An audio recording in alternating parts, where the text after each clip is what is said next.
Welcome back to part 2 with the Cannular. This afternoon I was home from work early, so I thought rather than leaving it at the weekend I would set this thing up, and it's proved to be a right pain to set up. I'm glad I didn't video it because it took about over an hour to get things set up properly. I dare say if I did another one that would be probably reduced down to about 30 minutes, maybe 20 minutes to do it. But real pain first time round, following the manual, following the instructions on the internet, and I'll tell you what I think. First up, you might notice I've put the handle on, the knob on, and the handle for the bottom down there. That's all including the kit of bits, which was basically wrapped on there. What they do give you in the kit is 2 Allen keys, a little 10mm spanner, you get the ball race and the bottom holder for the cans, for the 500ml cans. So first of all, you put that on there and you put the holder on there, and you can see it spins quite easily. Now let's just take those off because I'll be moving the machine about, and let's start. Now the first thing you've got to do is remove the top. That's held on by all these little screws, so the Allen key fits those. So take all the screws off and take the top off the machine.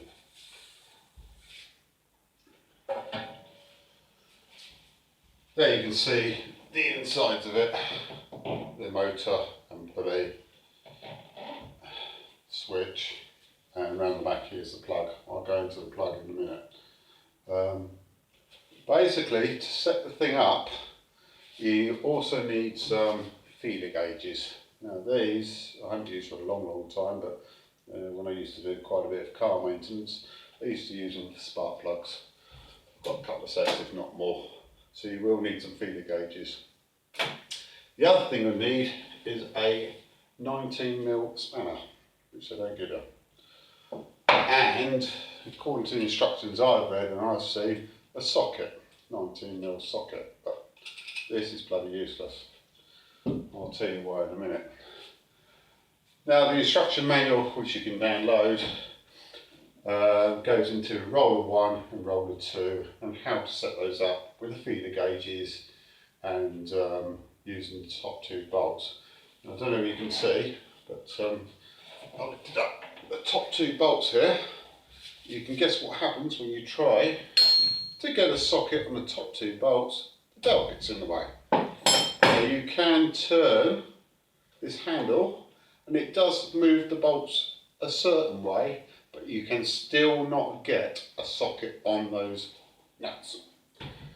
So what you are then left with doing is trying to wangle a spanner right up in there to get on top of the 2 19mm bolts to slacken them off, and then you can adjust them with an Allen key there and there to go upwards or downwards depending on where your feeler gauges say. Now the second problem I've encountered this afternoon, feeler gauges. My feeler gauges are perfect for spark plugs for cars, but are far too wide, so you can only get part of it in to measure the gap when you're trying to sort of get the thing set up. So if you can get thinner feeler gauges, it might well be worth it, or whether you can cut these down, I don't know. But it's a pain, it's a real pain to do it. When it is all set up, you then have to tighten back up the 19mm bolts. Now the trouble is with doing this is that it's such a coarse thread on the actual bolts themselves. You tighten up the nut and what happens, the machine goes out of sync again, or the gap increases, decreases, because the whole thing moves and you're back to square one. So the easiest way I found to do it is to very slightly slacken the 2 nuts off and then use the Allen key to adjust, holding your fingers on there and trying to get as tight as possible with your fingers. In the meantime, trying to feel the feeler gauge and then tighten the two nuts up with a 19mm spanner, and away you go, as simple as that. There are two bump stops as well, which you've got to set up so these rollers never come in contact with the actual centre of it. If you notice here, I can spin that roller, and if I push it that way, I can spin this roller, so they never come in contact with the centre. It will damage it. So, as I said, one other thing is the height adjustment. Now, I was lucky with my height adjustment. If I put the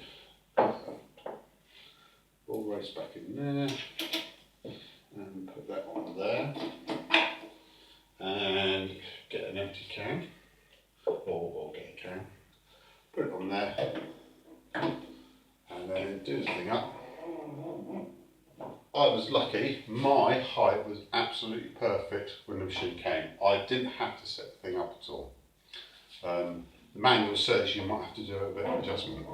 What I did find on the machine though, is this centrepiece was off centre, and as I pushed the can up, the can was, this is very much on the tilt, but the can was off centre.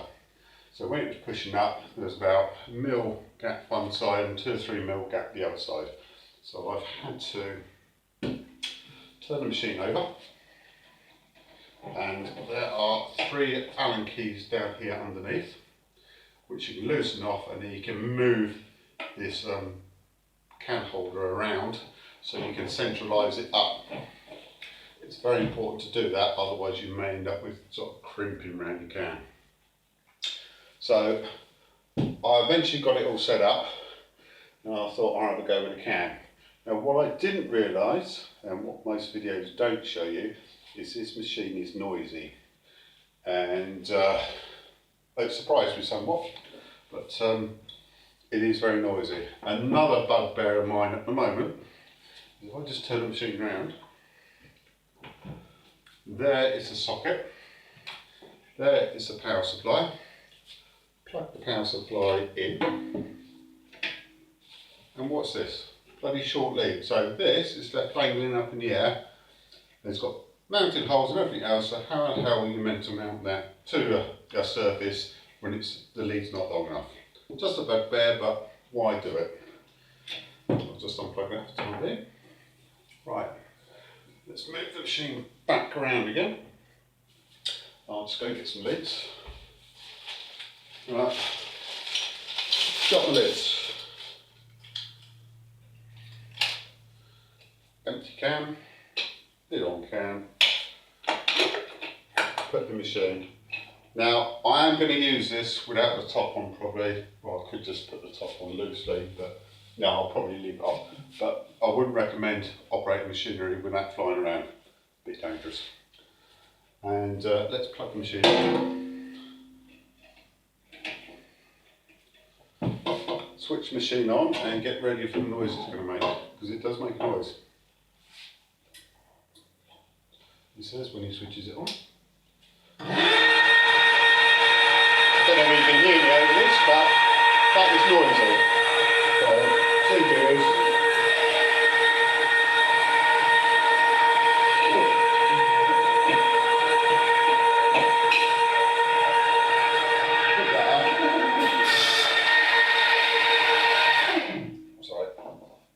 Put it up first, then switch the machine on. Sorry, my fault. Noise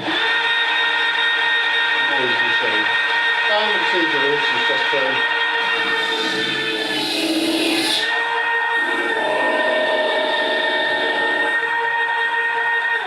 and off again.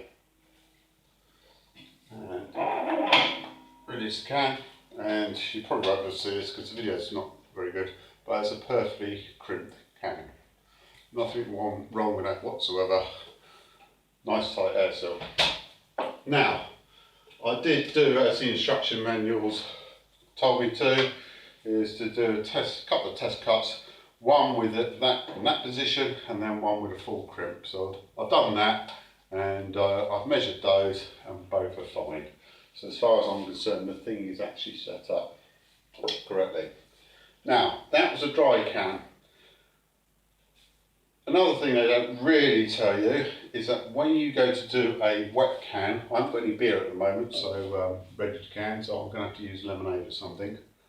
It sprays quite a bit. Now, to try and capture the spray and how much spray there is, I'll put this piece of cardboard there. You might get a see how much spray there is. So if I just fill this up with lemonade first. It's not really cold lemonade, so I should have chilled it down. Let's see, pour this in there.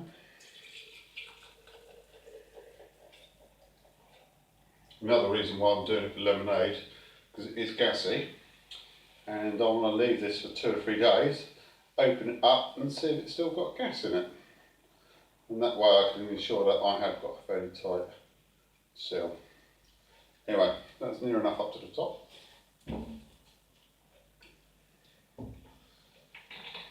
It's a bit awkward operating this machine around this way, but otherwise you won't be able to see what's going on.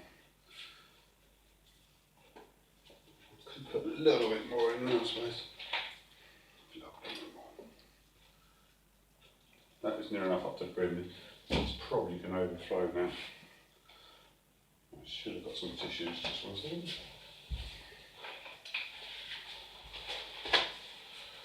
Right.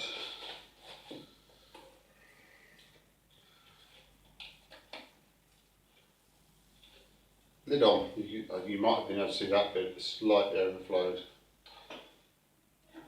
Beer can in. Lock it this time, which I didn't do last time. Locked in position.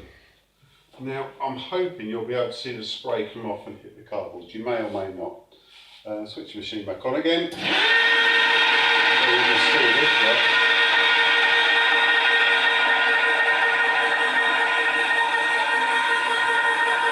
Piece of cardboard spray.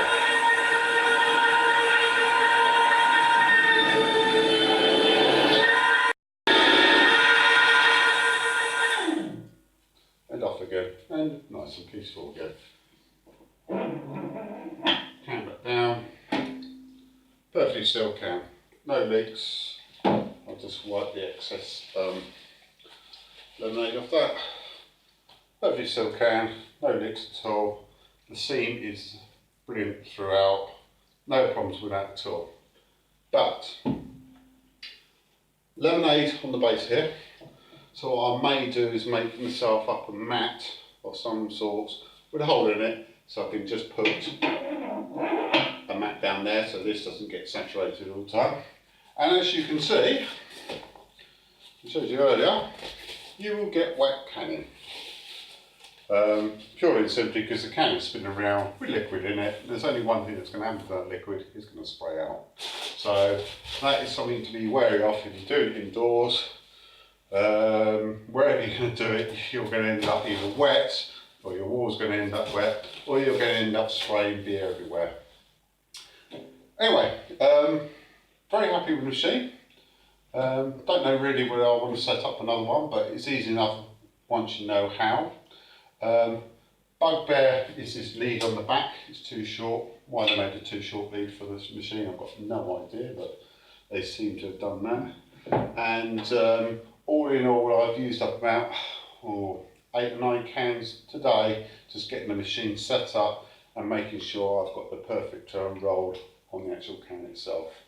So that's about it. And part 3, I may actually start canning a beer and getting a beer ready. But as I said, with that, I'm either going to counter pressure fill a can, which I'm making a DIY item for, or I'm going to use something like a Blickman beer gun, cool the beer down to about 1, maybe 2 degrees C, use the beer gun,